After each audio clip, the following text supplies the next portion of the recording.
Shalom sahabatku, mari kita siapkan hati kita untuk dapat merenungkan kebenaran firman-Nya di pagi hari ini, yaitu buta dan terselubungi. Mari kita buka Alkitab di dalam kitab 1 Raja-Raja 19 ayat 9 sampai 18. Di sana masuklah ia ke dalam sebuah gua dan bermalam di situ. Maka firman Tuhan datang kepadanya, demikian, "Apa kerjamu di sini, hai Elia?"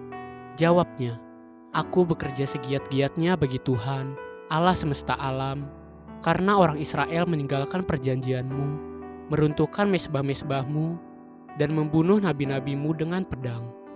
Hanya aku seorang dirilah yang masih hidup, dan mereka ingin mencabut nyawaku."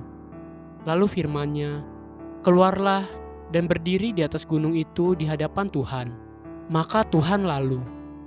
Angin besar dan kuat yang membelah gunung-gunung dan memecahkan bukit-bukit batu mendahului Tuhan.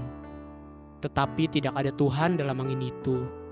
Dan sesudah angin itu datanglah gempa, tetapi tidak ada Tuhan dalam gempa itu. Dan sesudah gempa itu datanglah api, tetapi tidak ada Tuhan dalam api itu. Dan sesudah api itu datanglah bunyi angin sepoi-sepoi basah. Segera sesudah Elia mendengarnya, ia menyelubungi mukanya dengan jubahnya, lalu pergi keluar dan berdiri di pintu gua itu. Maka datanglah suara kepadanya yang berbunyi, "Apakah kerjamu di sini, hai Elia?"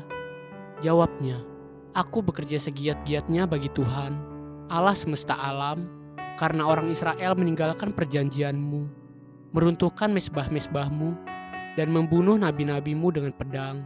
Hanya aku seorang dirilah yang masih hidup, dan mereka ingin mencabut nyawaku."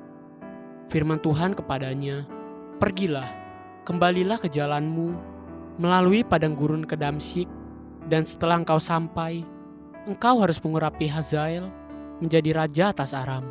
Juga Yehu, cucu Nimsi, haruslah kau urapi menjadi raja atas Israel, dan Elisa bin Safat dari Abel Mehola, harus kau urapi menjadi nabi menggantikan engkau.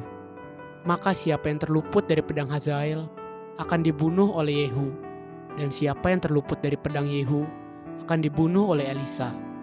Tetapi aku akan meninggalkan 7.000 orang di Israel, yakni semua orang yang tidak sujud menyembah Baal dan yang mulutnya tidak mencium dia." Terkadang manusia bisa menjadi buta atau mata gelap ketika dalam keadaan terpepet dan tidak punya banyak pilihan. Kita bukan hanya tidak dapat melihat apa yang Tuhan lihat, tapi bahkan yang nyata, yang di depan mata sekalipun, dan kita tetap tidak bisa melihat. Coba perhatikan teguran Tuhan kepada Elia, hamba Tuhan yang luar biasa itu. Satu kali Elia yang sudah begitu letih dan patah semangat, Elia telah bekerja dan melakukan kebenaran firman Tuhan. Namun akibatnya, sekarang dia dikejar-kejar oleh Izabel, istri Raja Ahab. Elia sangat terjepit dan dalam keadaan seperti telur di ujung tanduk. Sekalipun Elia adalah hamba Tuhan yang luar biasa, Elia bisa seperti begitu buta dan terselubung matanya, sehingga dia tidak bisa melihat kebenaran. Ketika ditanya Tuhan, "Apa kerjamu?"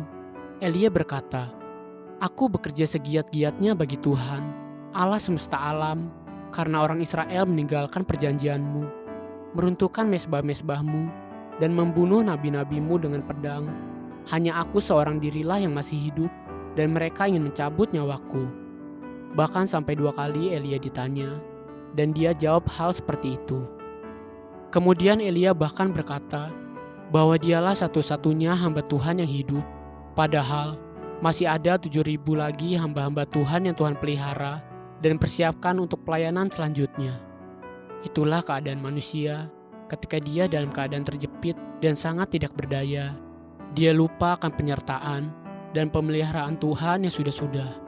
Itulah sebabnya, dari waktu ke waktu, Tuhan perlu mengingatkan kita akan apa yang Tuhan sudah kerjakan di masa-masa yang lampau. Dari semua hal tersebut, barulah iman percaya dan damai sejahtera Tuhan berlaku atas kita. Ibrani 10 ayat 32 sampai yang ke-33. Ingatlah akan masa yang lalu. Sesudah kamu menerima terang, kamu banyak menderita oleh karena kamu bertahan dalam perjuangan yang berat. Baik waktu kamu dijadikan tontonan oleh cercaan dan penderitaan, maupun waktu kamu mengambil bagian dalam penderitaan mereka yang diperlakukan sedemikian. Haleluya, sahabatku, mari kita sama-sama berdoa. Terima kasih Bapa Surgawi, aku bersyukur atas semua yang sudah terjadi di dalam hidupku. Ingatkan aku ya Roh Kudus, bahwa semua yang kau kerjakan adalah baik. Amin.